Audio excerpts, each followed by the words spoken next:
About পিপুল চ্যানেলে আপনাদের স্বাগত। নমস্কার, আমি তরুণ কুমার পাল বলছি।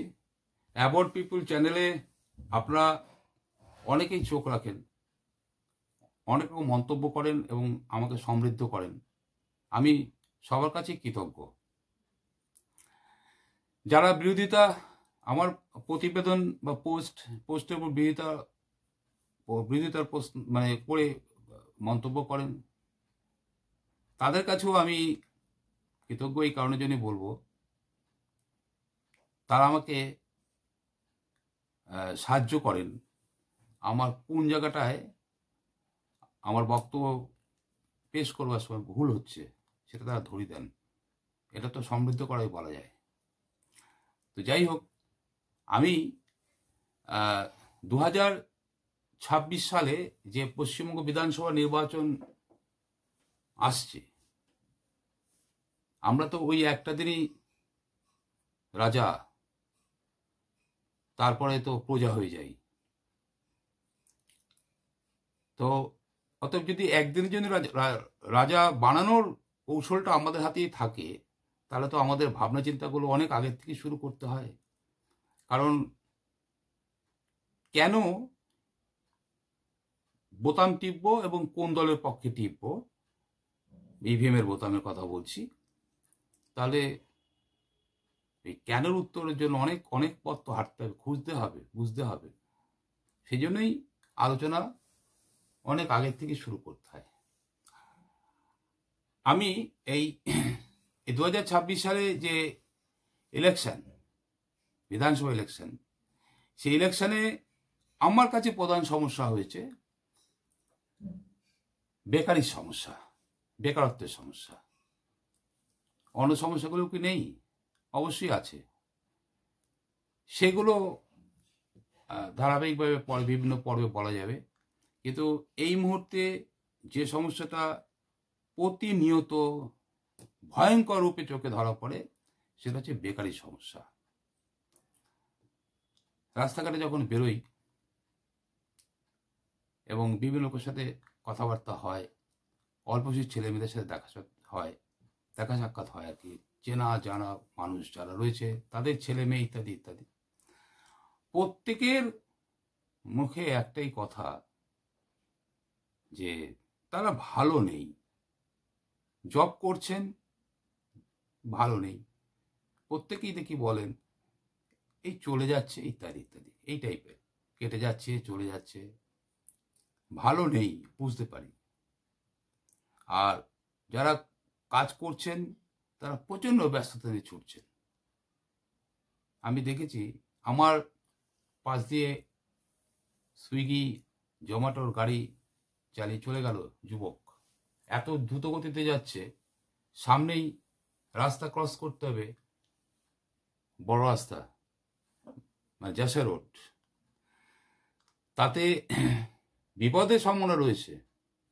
কিন্তু সেই সুকান্ত ভট্টাচার্য কবিতার মতো মানে চিঠি পৌঁছে দিতেই হবে ভোর হওয়ার আগে। হ্যাঁ, এই যে সিস্টেমটা, এই কঠোর পরিশ্রম চলছে রাজ্যের কর্মক্ষম ব্যক্তি, যুবতীদের। এটার মধ্যে আমি দুটো ভাগে ভাগ করেছি বিষয়টাকে। একটা হচ্ছে কর্মসংস্থানের জন্য সরকারকে উদ্যোগী হতেই হবে, প্রথম কথা। আর দ্বিতীয় আরেকটা যুক্তি হচ্ছে আমার, যে স্থায়ী রোজগারের জন্য যে ধরনের শিল্প স্থাপন, কলকারখানা স্থাপন করা উচিত, যাতে করে রাজ্যের মানুষ রাজ্যেই যদি তাদের কর্মসংস্থানের অধিকাংশটা করে ফেলতে পারে, তাহলে অর্থনীতিটা চাঙ্গা হয়, রাজ্যের অর্থনীতি চাঙ্গা হয়, এবং এটাকেই আমি বলি উন্নয়ন। এখন এই যে বেকারি বা বেকারত্ব চলেছে, মানুষ তো বসে নেই, তারা তো আর অলসভাবে দিন কাটাচ্ছে না, কাটানো সম্ভব নয়। তারা বিভিন্ন রকম জব করছেন, তারা বেকারত্ব বেকারত্ব সমাধানের পথ হিসাবে খুঁজে নিয়েছেন নানান রকম উপায়। যেমন ধরুন, যেটা বললাম যে প্রথম হচ্ছে যে ব্যক্তিগত উদ্যোগে কেউ কেউ ব্যবসা বাণিজ্য করছেন। ব্যবসা বাণিজ্য বলতে বাণিজ্য বলাটা ভুল, ব্যবসাই বলি, সে বড় আকারে ব্যবসা নয়।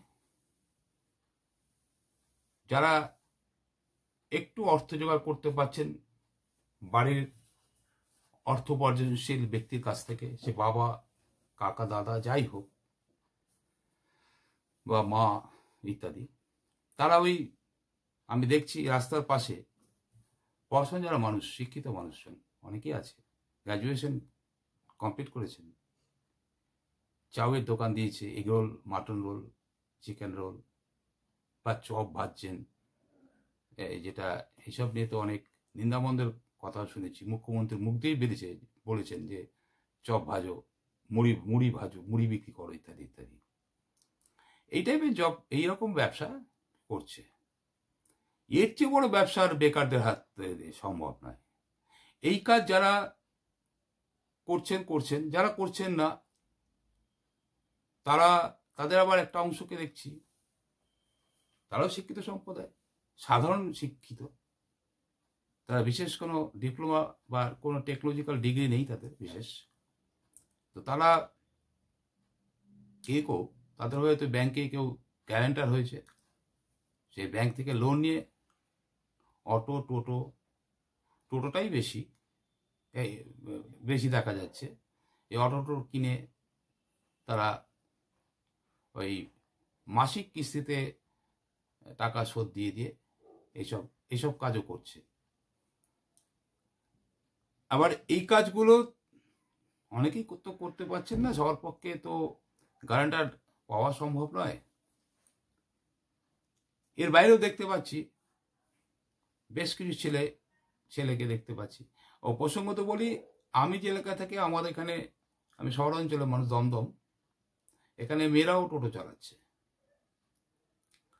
আচ্ছা, আরেকটা কথা বলছি যে এই টোটো অটো চালানো এবং আরেকটা হচ্ছে অটো রিক্সা। আজকাল কোনো মানে দেখছি শিক্ষিত জন বলবো, আবার সাধারণও আছেন, কম জানা মানুষজন, পড়াশোনা জানা মানুষ, তারা ইলেকট্রনিক্স রিক্সাও চালাচ্ছে।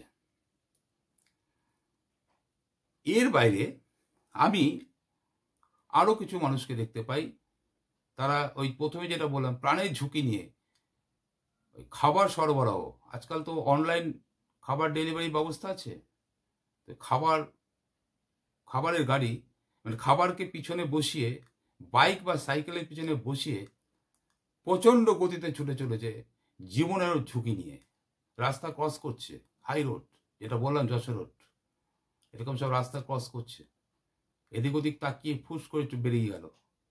এই যে হুস করে বেরিয়ে গেল, একটা গাড়ির ধাক্কা লাগলে জীবনটা চলে যাবে, কিন্তু পরিবারের মুখে অন্ন তুলে দিতে হবে।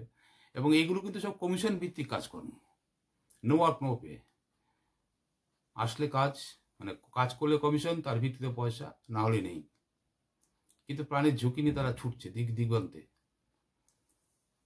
এছাড়া আছে ওই যারা গাড়ি ড্রাইভ করতে পারেন, তারা ক্যাবগুলো চালাচ্ছেন, বিভিন্ন কোম্পানির ক্যাব চালাচ্ছেন। এর ছাড়াও এর বাইরেও কিছু মানুষ আছে, তারাও কিছু কাজ করছে। একবারে নেই করে প্রাইভেট ফার্ম নেই তা তো নয়, প্রাইভেট ফার্ম আছে। যারা ইংলিশটা জানেন, একটু জানেন, কম্পিউটারটা জানেন, তারা বিভিন্ন প্রাইভেট ফার্মে কাজ করছেন। খুব যে বেশি একটা মাইনে পাচ্ছেন তা নয়, 15-20 আর 10 থেকে আরম্ভ করে 15-20-এর মধ্যেই সীমাবদ্ধতা। এবং এছাড়া আর কি কাজ আছে? এর বাইরে তো বিশেষ কিছু কাজ চোখে পড়ছে না। যেটা আরেকটা চোখে পড়ছে সেটা হচ্ছে সরকারি বদান্যতায় ওই সিভিক পুলিশ, প্যারা টিচার, প্যারা ডাক্তার, এই সমস্ত করছে, প্যারা ডাক্তারি করছেন অনেকে। এই সরকারি যে সরকারি যে মিউনিসিপ্যাল এরিয়ায় অন্তত দেখতে পাই অনেক প্যারা ডাক্তার আছেন, যারা এমার্জেন্সিতে বসেন আর কি, এমার্জেন্সি কাজটা সেরে দেন, মানুষের সেবাটা করেন। তো এই যে একটা অবস্থা, আর সবচেয়ে বড় কথা, এই সমস্ত কাজের নিরিখে যে বেতনটা দেওয়া হয় সেটা খুব একটা কিছু বেশি না। সিভিক ভলেন্টিয়াররা খুব বড় জোর হলে এখন বেড়ে 9,000 টাকা হবে, তো হবে 9-10-এর মধ্যে সীমাবদ্ধতা। এদিকে দেখুন, রাজ্য সরকারি পদে কিন্তু 5 লক্ষের বেশি হতে পারে, শূন্য পদ রয়েছে, এগুলোতে নিয়োগ বন্ধ। আগে যেমন একটা সিস্টেম ছিল, যারা পড়াশোনা শিখত, মানে বিশেষ ডিপ্লোমা ডিগ্রি নয়, টেকনোলজিক্যাল ডিগ্রি নেই, বা জয়েন্ট এন্ট্রান্স ইত্যাদি ইত্যাদি দিয়ে দিয়ে যারা বড় জীবন করবে ভাবেনি, তাদেরও সেই সময় সাধারণ মানুষেরও কিন্তু একটা সরকারি চাকরি সবাই পেতেন আমি বলবো না, তবু চেষ্টা করলে পাওয়া যেত, পরীক্ষায় বসতে হতো। বিভিন্ন সরকারি যে চাকরি দেওয়ার মাধ্যমগুলো ছিল, যেমন রাজ্য সরকারের ক্ষেত্রে পিএসসি, পাবলিক সার্ভিস কমিশন ছিল, এরা বছরে 2টো পরীক্ষা তো করতোই। ডাব্লিউবিসিএস তো ছিল, এখনো আছে। এছাড়াও ক্লার্কশিপ একটা পরীক্ষা হতো, আরেকটা হতো ওই মিসলেনিয়াস, সেন্ট্রালের এসএসসি, স্টাফ সিলেকশন কমিশন, এছাড়া স্টেনোটাইপিস্ট, স্টেনোগ্রাফার, এই সমস্ত ছিল। ইউপিএসসির একটা পরীক্ষা ছিল। এর আগেও আমি বলেছি ব্যাংকিং সার্ভিস রিক্রুটমেন্ট বোর্ডের পরীক্ষা ছিল, এবং প্রভিশনারি বোর্ডের আলাদা করে পরীক্ষা হতো, ক্লার্কশিপের জন্য পরীক্ষা হতো, ব্যাংক অন্তত বছরে 2টো করে পরীক্ষা নিত। এছাড়া রেলওয়ে সার্ভিস রিক্রুটমেন্ট বোর্ডের পরীক্ষা ছিল। এছাড়াও ছিল সেন্ট্রাল গভর্নমেন্ট আন্ডারটেকিং এন্টারপ্রাইজগুলোর নানা রকম পরীক্ষা, যেমন ধরুন ওই এনএনওয়াইএল, এনটিপিসি, ওএনজিসি, এই সমস্ত আর কি। এখন কথা হলো যে এই সমস্ত এখন স্বপ্নের মতো স্বপ্ন হয়ে গেছে মানুষের কাছে, সাধারণ মানুষের কাছে স্বপ্ন হয়ে গেছে এইসব চাকরিগুলো পাওয়া। ফলে একদিকে সরকারি তরফে চাকরি পাওয়ার বন্দোবস্ত নেই, অন্যদিকে চাকরি পাওয়ার জন্য সংস্থা তৈরি করা গভর্নমেন্টের পলিসি অনুযায়ী সেটাও নেই। তো 2011 সালে যখন সরকারের পতন ঘটানো হলো, বামপন্থী সরকারের পতন ঘটানো হলো, যারা মনে করছেন যে বামপন্থী সরকার থাকার ফলে ডেভেলপমেন্টই হচ্ছে না কিছু, ডেভেলপমেন্ট হচ্ছে না কিছু, ঠিক সেই ইস্যুতে যদিও তারা করেনি, তাদের সিঙ্গুর এবং নন্দীগ্রাম বামপন্থী সরকার যে শিল্পনা যে পরিকল্পনাগুলো ছিল, সেগুলোর বিরোধিতা করা হয়েছিল। এখন বিরোধিতা করতে গিয়ে তো জনসমর্থন পেতে হবে। বিরোধিতা ডাইরেক্টলি শিল্পের বিরোধিতা করেনি, কিন্তু অন্য পথে, ঘুরপথে শিল্পের বিরোধিতা হয়ে গেল। অর্থাৎ ইচ্ছুক অনিচ্ছুক কৃষক, যারা সিঙ্গুরের টাটা কারখানাকে, টাটা মোটরসের কারখানাকে কেন্দ্র করে উঠেছিল, ইচ্ছুক অনিচ্ছুক এরকম একটা করে ইস্যু তুলে দিয়ে একটা লন্ডভন্ড অবস্থা। তখন আমরা একটা দেখেছি যে 2006 সালে যখন বামপন্থী সরকার ক্ষমতা আসছে, এই 2011 সালে 11 সালে বলছি, মানে 2011 সালে তৃণমূল সরকার ক্ষমতা আসছে, তার আগে 2006 যে বিধানসভা নির্বাচনটা ছিল, তখন বামফ্রন্টের তরফ থেকে খুব সুন্দর একটা স্লোগান তারা তুলেছিলেন, ন্যায্য স্লোগান, তার পিছনে যথেষ্ট যুক্তি আছে, দীর্ঘ আলোচনা, সেটা লাভ নেই। শুধু সংক্ষেপে এটা বলবো যে তারা যেটা বলেছেন, কৃষি আমাদের ভিত্তি। সত্যি তো, কৃষি তাদের ভিত্তি, আমাদের ভিত্তি, রাজ্যের ভিত্তি ছিল। কারণ বামপন্থী সরকার 1977 সালে ক্ষমতা আসার পর এই পশ্চিমবঙ্গের যে হাল ছিল, দারিদ্রতার সীমা যে জায়গায় ছিল, বামপন্থী সরকার দীর্ঘ 34 বছর থাকার ফলে সে দারিদ্রতার মোচন হয়েছিল। গ্রামের মানুষও কিন্তু যাদের জমি হাতেই ছিল না, তারা তাদের জমিতে চাষাবাদ করে আর্থিক কিছুটা হলেও, মানে ক্রয় ক্ষমতা তাদের হাতে এসেছিল। আর ওই শিক্ষা ব্যবস্থা অবৈতনিক করেছিল বামপন্থী সরকার, পড়াশোনার প্রতি তাদেরও ঝোঁক বেড়েছিল। বামপন্থী সরকারের তরফ থেকে উদ্যোগী হয়েছিল মানুষকে লেখাপড়া শেখানোর জন্য, আর যে লেখাপড়া যাতে শিখতে পারে। সব মিলিয়ে গ্রাম শহরে একটা বিরাট শিক্ষা, মানে বামপন্থী সরকারের পজিটিভ দৃষ্টিভঙ্গির একটা বড় শিক্ষিত বেকারের তৈরি হয়েছিল। কিন্তু এই বেকারদের তো আর ওই সরকারের যে বিভিন্ন সংস্থাগুলোর মারফত পরীক্ষা নিরীক্ষা হতো, তাতে তো আর এত বেকারের সমাধান হওয়া যায় না, সম্ভব ছিল না। ফলে তো কিন্তু ওই কৃষি আমাদের ভিত্তি, শিল্প আমাদের ভবিষ্যৎ, সেই স্লোগানের সূত্র ধরে বলা যায় যে তার জন্য কিন্তু শিল্প আনার দিকে বামপন্থী সরকার ব্রতী হয়েছিল। এখন দেখুন একটা জিনিস, যে পরিমাণ বেকার সে 2011 সালে আগেই বৌদ্ধবাবুরা বুঝেছিলেন, তার ফলে তো শিল্প আনবার জন্য তাদের এই উঠে পড়ে লাগা। তো সেক্ষেত্রে ওই সিঙ্গুরে টাটা মোটরস প্রথম কাজ শুরু করলো।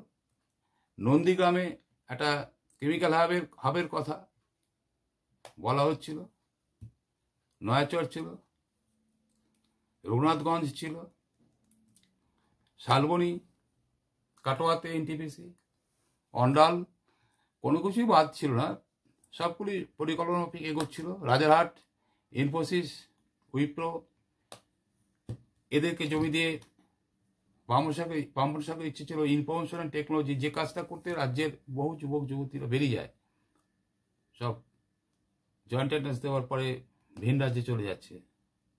তো বুদ্ধবাবুদের ইচ্ছা ছিল এই রাজ্যটাকে ইস্টার্ন জোনের প্রবেশদ্বার করা ইলেকট্রনিক্স মানে ইনফরমেশন টেকনোলজিতে।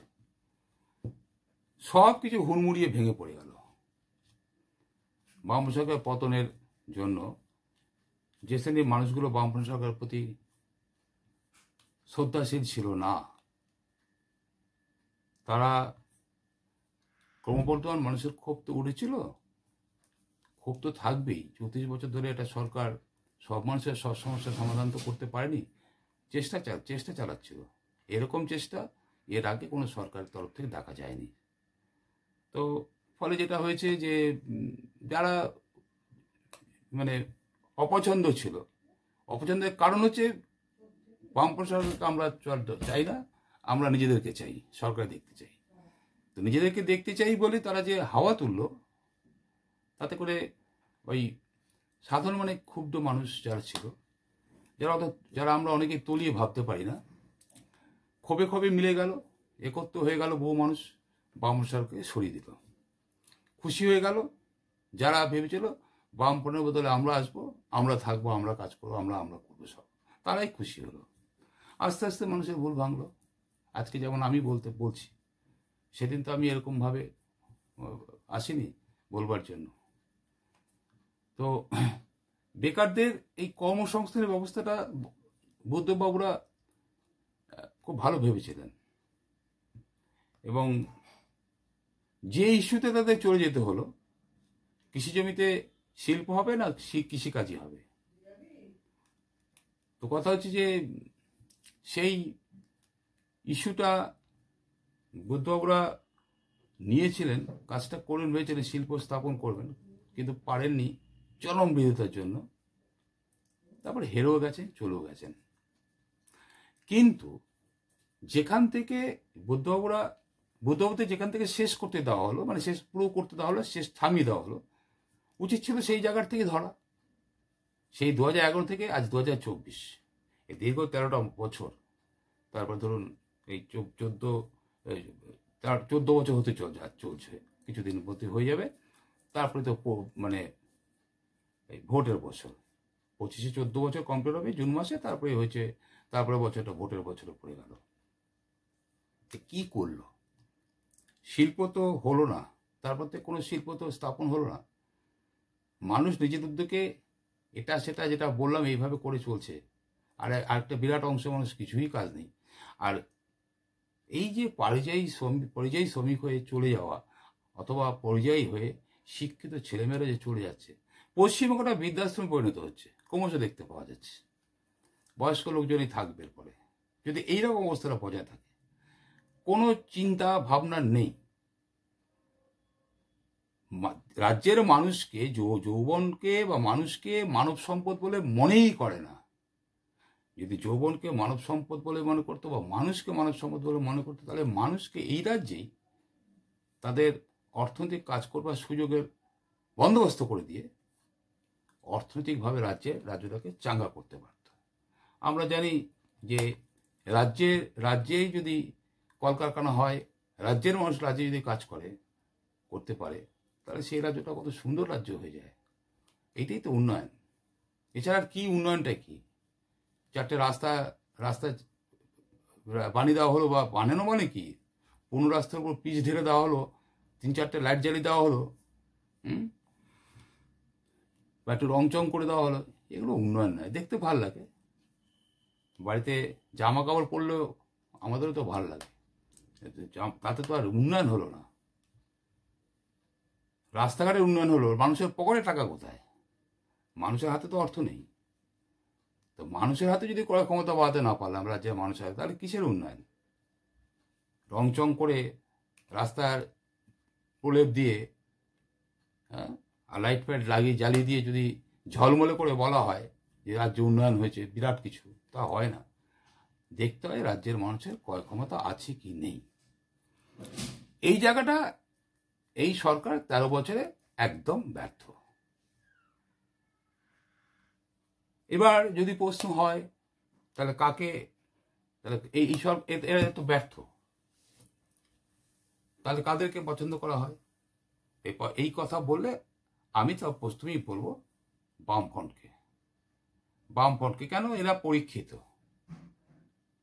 এই যা কিছু উন্নতি হয়েছে এই রাজ্যের, যা কিছু দেখতে পাচ্ছি উন্নতি, সেই উন্নতিটা হয়েছে কিন্তু বামফ্রন্টের হাত ধরেই। এর আগে বামফ্রন্ট আসার আগে, যখন মানে বিশেষ করে বহু আগে বিধানচন্দ্র রায় যখন মুখ্যমন্ত্রী ছিলেন, সেই সময় বেশ কিছু উন্নয়ন হয়েছে। তবে পরিকল্পনা মাফিক ধাপে ধাপে যদি বলা হয়, একটা ধাপ পেরিয়ে আরেকটা ধাপে ওঠা, মানে সিঁড়ি বেয়ে বেয়ে ওঠা, ঠিক এইভাবে যদি বামপন্থ সরকারের কাজকর্মগুলোকে কেউ পর্যালোচনা করে, পরিষ্কার বুঝতে পারবেন যে প্রত্যেকটা কাজের সাথে এদের লিঙ্ক রয়েছে, বোঝা যাচ্ছে পরের সিঁড়িতে উঠবে। যেমন আমি একটা ছোট উদাহরণ দিই, আপনারা বুঝবেন ভালো। ভূমি সংস্কার করার উদ্দেশ্যটা কী ছিল? তখন তো গ্রামের মানুষের হাতে কোনো কাজ ছিল না, ভূমিহীন কৃষক, তাদের হাতে ভূমি তুলে দেওয়া হলো, নিজের ভূমি নিজের জমি নিজে পেয়ে তারা চাষাবাদ করতে পারলো, তারা আর্থিকভাবে একটু সচ্ছল হতে পারলো। এইটা ধাপ। হ্যাঁ, এর সাথে অনেক আলোচনা, অনেকে বলতে পারেন যে জমি দেওয়া হলো, তারপরে সেই জমিটা তো যাকে দেওয়া হয়েছিল তাকে তো একটা ছোট জমি দেওয়া হলো, এক টুকরো জমি দেওয়া হলো। এবারে সেই জমিতে পরে পরিবার বড় হলো, সদস্য সংখ্যা বেড়ে গেল, তাতে তো ওইটুকু জমিতে এতগুলো লোকের অর্থ সংস্থানের সম্ভব নয়। তার জন্য ভাবা উচিত ছিল, অবশ্যই ভাবা উচিত ছিল। সেটা কি উচিত ছিল কি, আমি সেই প্রসঙ্গে যাচ্ছি না, সেই আলোচনা করে লাভ নেই। সেটা এই আলোচনা কারা করবে? তারাই করবে যারা নাকি এই বামফ্রন্টের প্রসঙ্গে বলছি, অতএব বামফ্রন্ট বিরোধিতারা হয়েই করে উঠবে। পিছনে যাওয়ার ইচ্ছা নেই। যা করেছে বামফ্রন্ট সরকার, আমি সেটা বলছি, ভালোটা বলছি। শিক্ষার পরবর্তী ধাপ ধরুন শিক্ষাটাকে অবৈতনিক করার উদ্দেশ্যটা কি ছিল? যারা সমাজ করত শিক্ষক, তাদের অবস্থা কি ছিল? মানে প্রতি মাসে তাদের কয়েকবার আবেদনপত্র করে স্কুল থেকে টাকা তুলতে হতো, কারণ ছাত্ররা বেতন দিত, সেই বেতনের টাকাই মাস্টাররা পেত, এবং মাস্টাররা একসাথে কোনো সময় বেতন পেত না, প্রতি মাসে অল্প অল্প অল্প করে বেতনটা পেত। তার মানে হচ্ছে দারিদ্রতা লেগেছিল কৃষকদের, এই শিক্ষকদের ঘরে, খুব দায়িত্বতা। তো বামফ্রন্ট সরকার তো দেখলেন যে সমাজ করছেন যারা, তারাই যদি এই দুরবস্থায় থাকে, তাহলে সমাজের ডেভেলপমেন্ট হবে কি করে? তো তারা তো ওই জন্য শিক্ষকদের মাইনেটা রাজকোষ থেকে দেওয়ার ব্যবস্থা করলেন। আর পড়তে পারতো না মানুষ, মাইনে দিতে পারতো না, পড়তে পারতো না। তাহলে এই জায়গাটাকে সমাধানের জন্য তারা কি করলেন? লাগাও শিক্ষা অবৈতনিক, ফ্রি শিক্ষা। দেখুন দৃষ্টিভঙ্গি, দেখুন সরকার দৃষ্টিভঙ্গি। মানুষকে সম্পদ মনে না করলে এইসব ভাবনা চিন্তা আসে?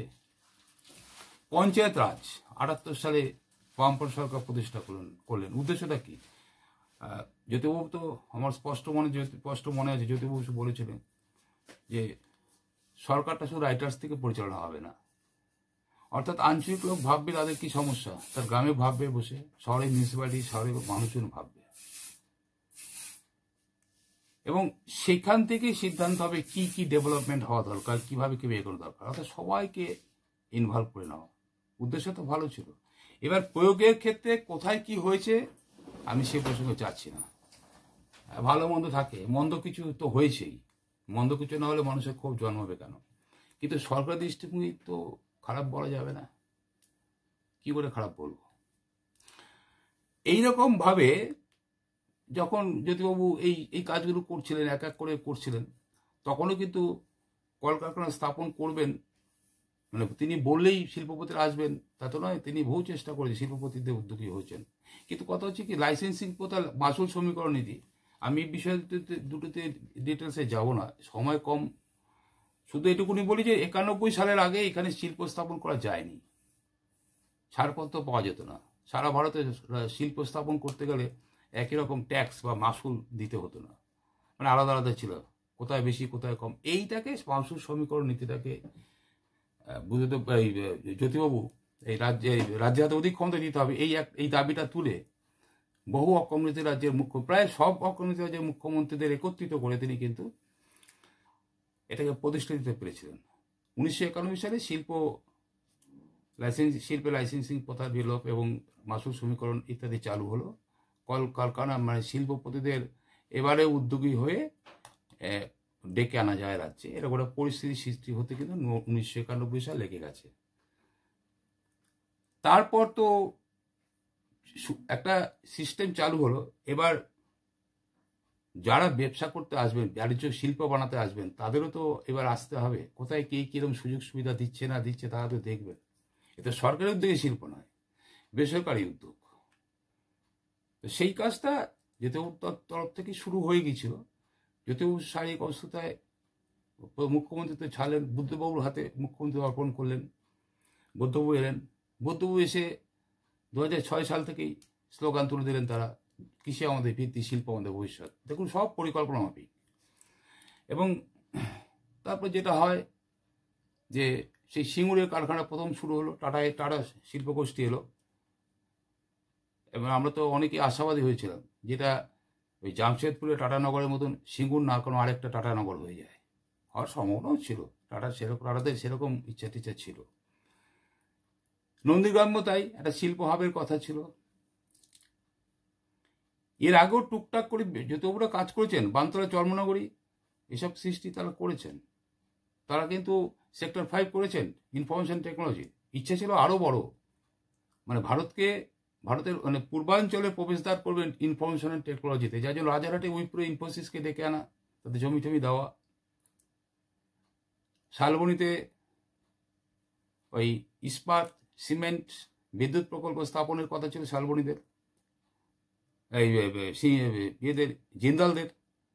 শালবনীতে সেই আপনাদের মনে আছে যেখান থেকে সেই শিলান্যাস করে যখন বুদ্ধবাবু আসছেন কনভয়ে, সেখানে তো মাইন বিস্ফোরণ করেছিল। অল্পের জন্য বুদ্ধবাবু বেঁচে গেছেন, সেদিনই মারা যেতেন। এসব অনেক ঘটনা। এখন 2026-এ আমি এই কথাই বলছি যে বামপন্থী সরকারের কেন বামপন্থী সরকারের দরকার। অর্থাৎ এই যে ওরা পরীক্ষিত মাঝখানে অনেক তাদের করতে দেওয়া হলো না, বাধা দেওয়া হলো।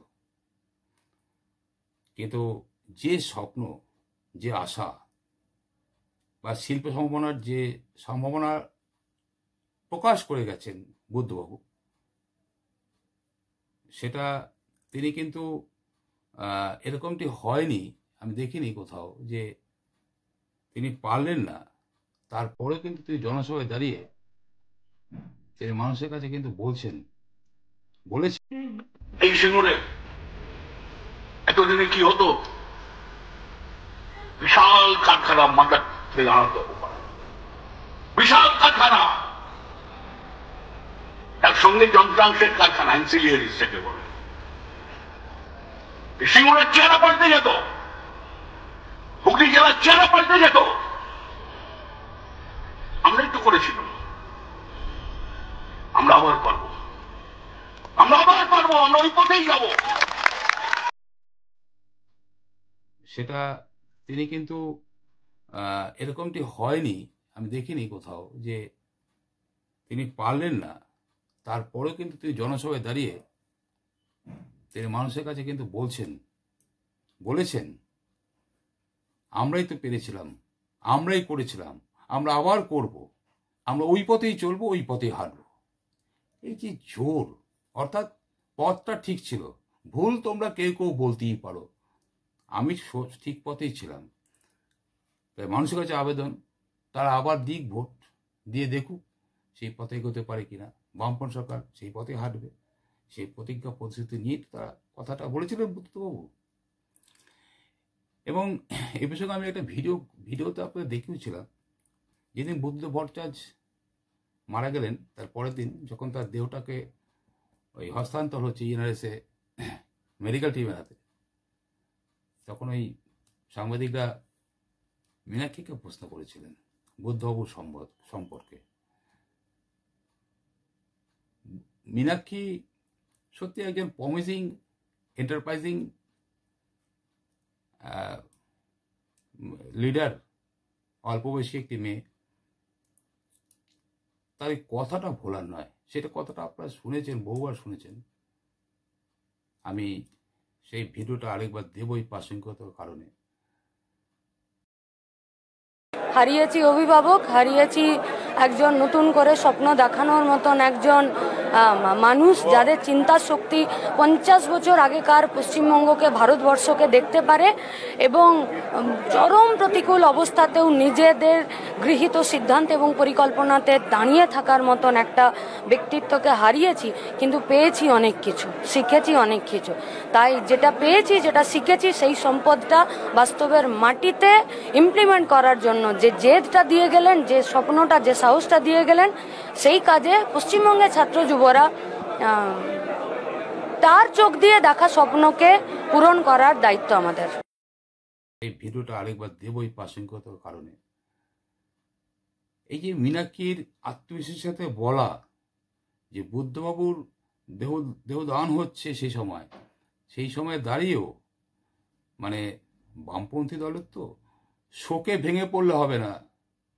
ওই মানুষটি যা চেয়েছিলেন সেই কাজকে এগিয়ে নিয়ে যেতে হবে, তবেই তার প্রতি পূর্ণ সম্মান জানানো হবে। এই মীনাক্ষীর এই যে কথাটা, এই কথাটা কানে লেগে আছে।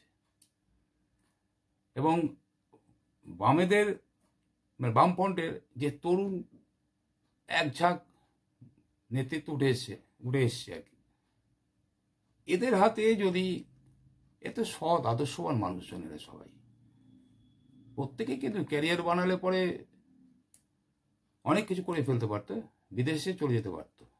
সেই সব না করে পশ্চিমবঙ্গের সাধারণ মানুষের মঙ্গলের জন্যই রাজনীতিটা করছেন, বাম আন্দোলনের সাথে নিজেদেরকে জড়িয়েছেন। তাই এবার আমার মনে হয় আমাদের মানুষদেরও এই সহযোগিতা করা দরকার।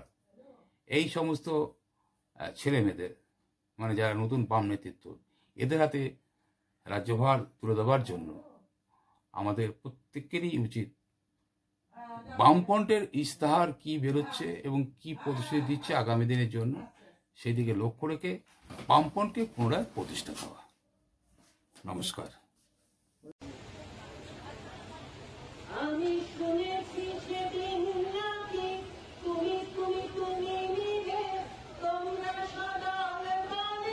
যদি পোস্টটি ভালো লাগে লাইক, কমেন্টস, শেয়ার করবেন আর সাবস্ক্রাইব করে আমাকে উৎসাহিত করবেন প্লিজ।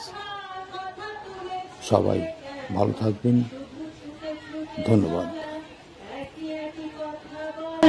নিজের জমিয়ে বাঁচা নিজেকে নিয়ে, যদি ভালোবাসা নাই থাকে, শুধু একা একা লড়ে কোথায় শান্তি পাবো, কোথায় গিয়ে বলো, কোথায় গিয়ে